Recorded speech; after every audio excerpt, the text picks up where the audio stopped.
name is Gwen Malone Rice, and I'm the founder of Freedom First Wildlife Rehab. We are a home-based wildlife rescue and educational organization specializing in owls. Freedom First was founded in 2017, and we operate under 3 separate permits: a Connecticut Wildlife Rehab Permit, a federal Bird of Prey Rehab Permit, and a federal Special Possession Permit. Each permit allows us to perform different tasks, including rehabilitation and caring for non-releasable owls that we use for educating the public. Owls have always been an animal that fascinated me. Even as a child, I was intrigued by these mysterious creatures that lived the majority of their lives in solitude, avoiding humans, and resting perfectly camouflaged in the trees, only to become active when the sun went down. I grew up in a wooded area of Tennessee and was always outdoors, and I can only imagine the number of owls that I walked underneath when I was out in the woods as a kid. We had a cabin on a lake, and I would fall asleep to the trilling of screech owls. And to this day, that sound reminds me of home. Of course, I think if I had known back then that that sound was coming from an owl, I would have been outside in my pajamas with a flashlight looking for them. So owls have always been there, and I just didn't know it. I've been in the medical field for 34 years as an occupational therapist, rehabilitating people. And in 2016, I decided that I wanted to do something different and become a wildlife rehabber. I had picked up a newspaper, and I saw this picture of a barred owl that had been rescued by a local nature center. And looking into those deep, dark, chocolate brown eyes that were just full of mystery, it sparked something inside of me. And I knew that owls were in my future. It's not a 9-to-5 commitment. It's often around the clock. Getting started took a lot of self-study, as there's not a specific education track or degree to learn how to work with owls. I remember when I first started, I thought, how do I even reach for an owl? Where are their feet? Where are their legs? Because you don't often see an owl's legs when they're sitting. So safely restraining an owl for care is one of the first steps you must master, always keeping control of the talons and the beak. Otherwise, you're going to get injured. I always tell people, if you're ever taloned or bitten by an owl, it's always your fault. And I've been at fault often.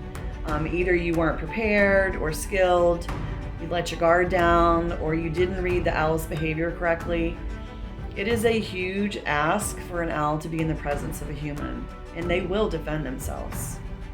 The most important part of owl care is learning how to read an owl's body language, which is how they communicate most effectively.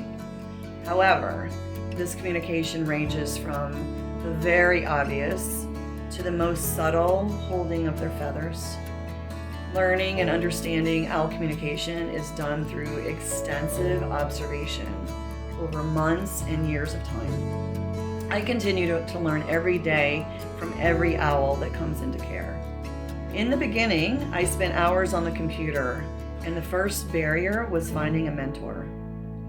I eventually found a rehabilitator on Facebook, actually, and I traveled to El Paso, Arkansas, to meet with Rodney Paul and his wife, Melissa, at the Raptor Center of Central Arkansas.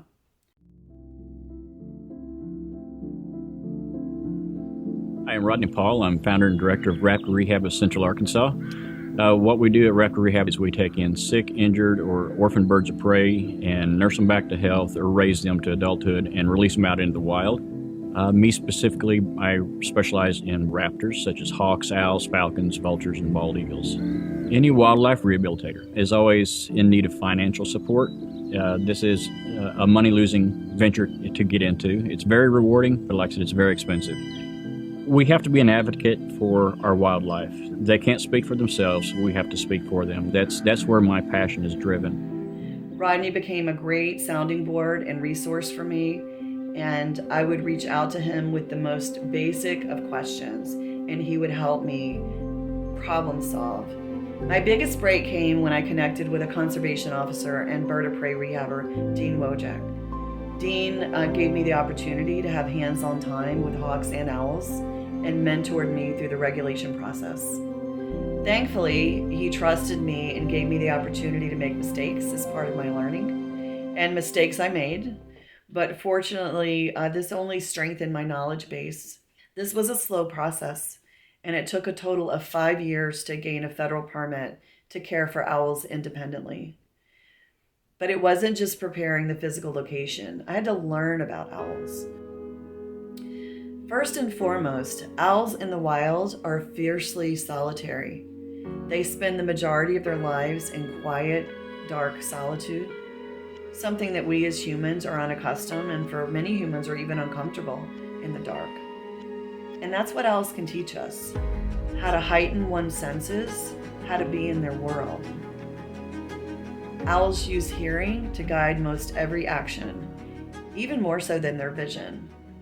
Owls can respond swiftly and quickly to capture prey, an amazing and stunning skill. Owls are careful and thorough observers.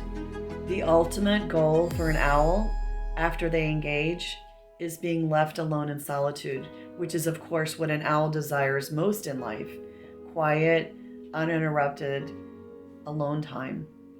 People often ask me, how do you train an owl? And there's different methods, but ours is pretty consistent. The first step I tell people is to take all of your expectations about having that owl step up on your glove and leave it at the doorstep. That is a long-term goal, and there are many, many obstacles to overcome before that option comes onto the scene. Early training is by literally ignoring the owl. I don't speak directly to the owl. I don't make eye contact. This is a critical time that allows the owl to become accustomed to your movements. How you clear your voice, how you touch your face, what your voice sounds like when not directed at them. I place food in their cage and I leave. And this routine continues for months. This allows the owl to develop a sense of routine and trust. And later, when tasks are asked of that owl, this foundation layer of trust becomes the cornerstone of our relationship. It is vital that the owl gets to know you before you ask them to be present for you and other humans. Our owls almost always have the choice to participate unless we have to handle them for treatment or vaccinations. We train our owls to become comfortable when applying their anklets and jesses using positive reinforcement. And that reinforcement is solitude when the task is done. It's a beautiful, sacred partnership that develops. And when the day comes that that owl willingly steps up onto your glove, all of that hard work is so worth it, and you can finally sigh a big breath of relief. Freedom First Wildlife has 3 primary functions: that of providing rehab, providing community outreach, and supporting conservation projects for regional owls. Our name indicates our goal: freedom first. We take in sick, injured, and orphaned owls, provide treatment and rehab with the goal of returning the owl to the wild. Getting that owl safely back into the wild in the least amount of time is always the best scenario. And I've had people ask me, why not just let nature take its course? And my response is always the same. Most owls that come into care are from human causes. This is not nature. Car strikes, window strikes, entrapment in soccer nets and chimneys, entanglement in fishing line, kite string, poisoning from rodenticide, lead poisoning, even gunshots. None of this is naturally occurring in the wild. And we're called upon to be good stewards of the environment and to right these wrongs. You look up with those angel eyes. I remember what I'm fighting for. Oh, the victory cannot be denied. You're the fire in my bones. Oh, the song upon my soul. And I gotta let the whole world know. Other injuries that we see include head trauma, wing and leg fractures, eye injuries, starvation, especially in the wintertime. It's a sobering fact to know that 3 out of 4 owls don't make it through their first year of life. We also take in orphan owlets that have fallen from their nest, and we work with other rehab teams to re-nest them. There is nothing like Freedom Day. Watching an owl fly back into the wild is the most incredible thing, and it makes all of our work worthwhile. Breathe deep, love. Take your time. Hang on loosely as time flies. Through all of the laughs and every tear, I never would have thought we'd make it. We are currently working very hard to educate about the lethal use of second-generation anticoagulant rodenticide, otherwise known as SGAR, which is killing our wildlife, not just owls.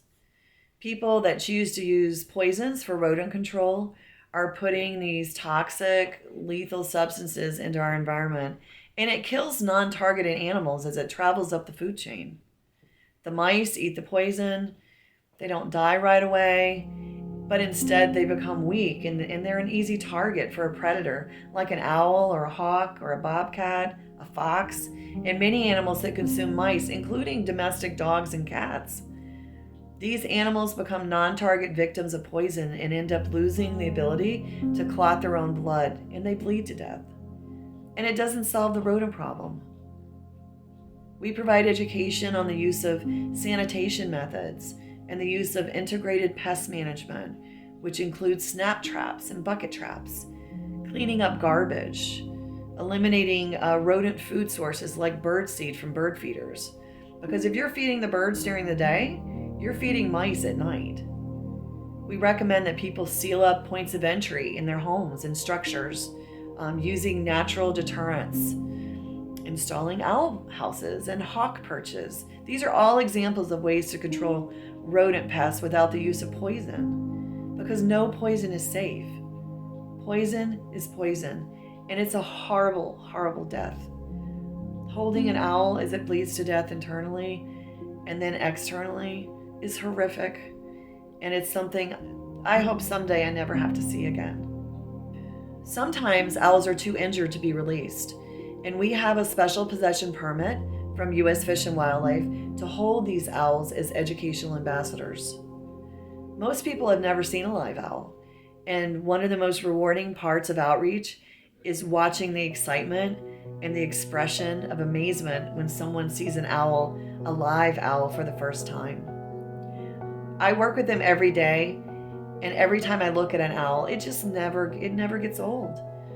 They are amazing creatures to look at. The more you look, the more detail you see. Providing educational outreach is a great way to get people excited about conservation and wildlife. And having the live ambassador owls, it touches people. Unlike a video or a picture, it makes an impression. And for many, it drives them to do better in caring for wildlife.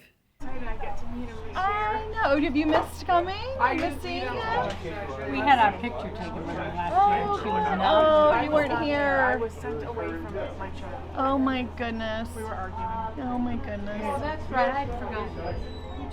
We are committed to fulfilling conservation projects each year.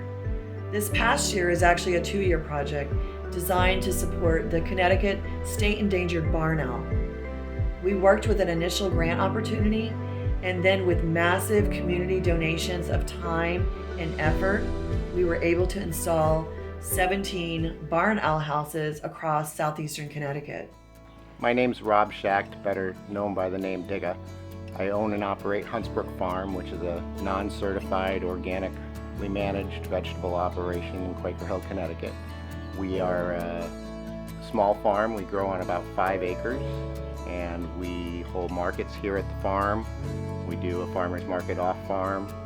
We do some wholesaling to local co-ops and health food stores, and and sell to a few restaurants. One of the prouder things that I do is I sell to 4 of our local school systems. Rodents can be a real big problem on the farm. They get into, especially our root crops, and will just take a bite out of each one and go down the row and make a lot of what we grow unsellable. And so dealing with rodents is a constant problem that we have to deal with. Some of the things that I've done to deal with them is we've put up an owl box. Hopefully we'll have an owl move in there and help us with those problems. I've put up some raptor perches, and I've watched raptors sit up on them and sweep down and take rodents right out of the field. Last year during the drought, we had such a big problem because they were coming into the fields looking for as much moisture as they could get. I grew up on this property, which was part of almost 800 acres that my family accumulated through the development of a school for at-risk youth. So I kind of grew up in a big sandbox of forest and water and beautifully undeveloped and pristine land. And so I've developed some strong conservation philosophies that my dad handed down to me. He used to say that he could see God in every blade of grass. And so, you know, being able to handle these problems on the farm in a non-chemical way without hurting the rest of the populations that live here on the farm is very important to me. And I think that being able to use nature's predators to deal with rodents is one of the best ways to go. We are hopeful that several of these houses will become occupied this year to support the barn owl population in our state. Owls are incredible observers. They have a way of connecting with people, specifically with people that are sick or special needs. Owls are listeners, and they bring a sense of calm and peace during one-to-one experiences. They are careful observers with what's going on around them. And I've seen this interaction many times, and it often happens in our clinic setting with sick or injured owls. The first time I realized that owls have the ability to hold space was when I was holding a dying owl on the floor of our clinic. Normally the clinic is full of feathers ruffling and beaks clacking and owls vocalizing, but this time I realized there was no noise. And I looked up and I looked around and I realized that all the owls were watching, being present as one of their own was passing away. It was an emotional moment knowing that these animals knew something was happening. Working with owls is one of the most challenging opportunities for humans. Owls are solitary. They're typically nocturnal beings that live in a very silent world. They do not connect to the human world of noise and socialization. To truly understand and create trusting partnerships with owls, you must put aside your expectations and your agenda and enter their world. Using solid observation skills, immense patience, and massive amounts of time, owls have the ability to teach you to be present, to teach you to see in the dark. Clyde is the first owl that we permitted as an educational ambassador. We believe he was hit by a car and had a terrible broken wing and head injury. Barred owls are very common in our state, and typically owls this injured would be euthanized because he would not be able to return to the wild, and finding federally permitted placements for common owls is difficult. However, Clyde had a great personality for an owl. He was very alert and interested in everything I was doing in the clinic, and I just knew he would make a great ambassador. Clyde does great with schools and scout outreach settings where there's activity for him to observe. He loves the activity. He loves watching children. One of the problems we have with great horned owls when they come into rehab is I cannot give them a water bath because if they get wet, They're going to smell like the food that they eat, and their favorite food are skunks. So the whole clinic will smell like skunks. So they do not get a water bath for about a month. We just give them little tiny things of water, and they still try to get into it. We have long-eared owls in our state. They're typically up at the top, kind of in the northern part of our state. These are one of the only owls that they roost together. Most owls roost when they rest at night. They're usually by themselves. Sebastian is another barred owl that came to us from another rehabber. He suffered a head injury with a significant loss of his hearing. This made him non-releasable, as he was unable to hunt for food, as owls are much more dependent on their hearing for hunting, much more so than their vision. Sebastian is a very quiet owl. He has a calming presence. He's been known to just sit at ease in the presence of people that are very, very sick, and he exhibits a level of comfort during this time. Mabel is the largest owl at Freedom First. She is a very large female great horned owl that was found in a parking lot and sadly required amputation of her right wing at the elbow. So this deemed her non-releasable. She is a powerful, beautiful, and at times intimidating owl. She has been an incredible teacher of patience during her year-long glove training program. She does not allow for mistakes and is highly routined. She also becomes very agitated if I show up in a different hairstyle or new clothes that she doesn't recognize. Her observation skills are incredible, and she thrives on familiar routine and structure. Minnie Mae is an eastern gray morph screech owl, and she has a permanently dislocated shoulder from being trapped in a chimney. So please cap your chimneys. Minnie has been one of the easiest owls to train for glove training and is always eager to interact with those that she's familiar with. However, when strangers approach her cage, she goes into disappear mode, making herself very thin by tightening her feathers and closing her eyes, which are typical owl defense behaviors. Owl rescue was once a distant dream, but here we are, learning and growing each year. If I was to give anyone advice about venturing into wildlife rehab, I would tell them it's a difficult road. It is full of dead ends and turnarounds, frustrations, but most of all, if you're committed to learning a whole new way of interacting and thinking, it is so very worth it. It is my life's calling that came to me in my late 40s. So I say to everyone, don't be afraid that it's too late to start something new. Just start. Do it now and don't wait.